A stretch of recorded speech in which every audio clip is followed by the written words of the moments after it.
I was listening to a podcast, a webinar rather, yesterday on the situation in Western Europe when it came to the far right, especially in Germany and parts of the Balkans, Poland, for example, as well in Eastern Europe.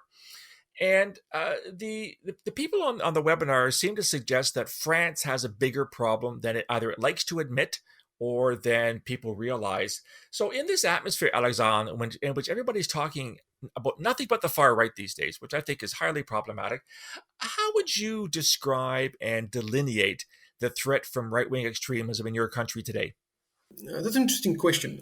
That's something I've heard a lot too. I've read a lot about the terrorism in France and the far right being a major threat.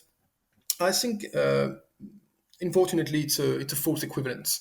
If you start looking at the numbers, we have suffered 46 attacks from the jihadi extremism in France, killing 269 people and injuring more than 1,000. If you look at the far right, we have approximately 30 to 35 cases. If you look at vandalism or anything like extremist assault, for a total of, I think, 11 injured.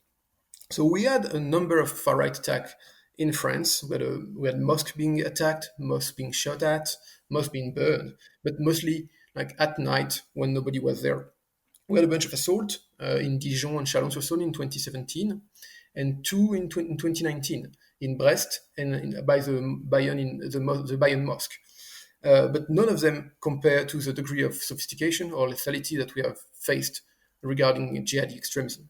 So those are the facts, Alexandre. Why is it, do you think, that a lot of people are saying, well, the far right is what you should be worried about? I mean, the statistics you gave me are quite stark. I mean, over 200 killed by Islamist extremists, over 100 in the Bataclan and Stade de France attacks alone, over 1,000 injured.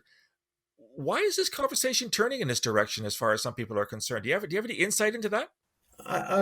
My guess would be when you look at extremism, I think Western Europe and the Western world in general have a pretty keen eye about right-wing extremism because of our history, because of what happened during World War II.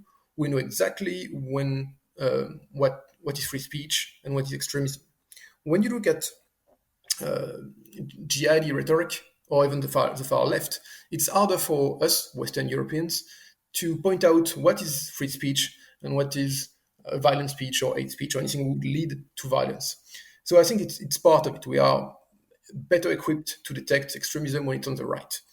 I also saw that there is effort from extremist group to try to legitimize some of the claims of extremist jihadis and Islamists and try to paint them as victims of a system that is oppressing them, which is obviously not the case.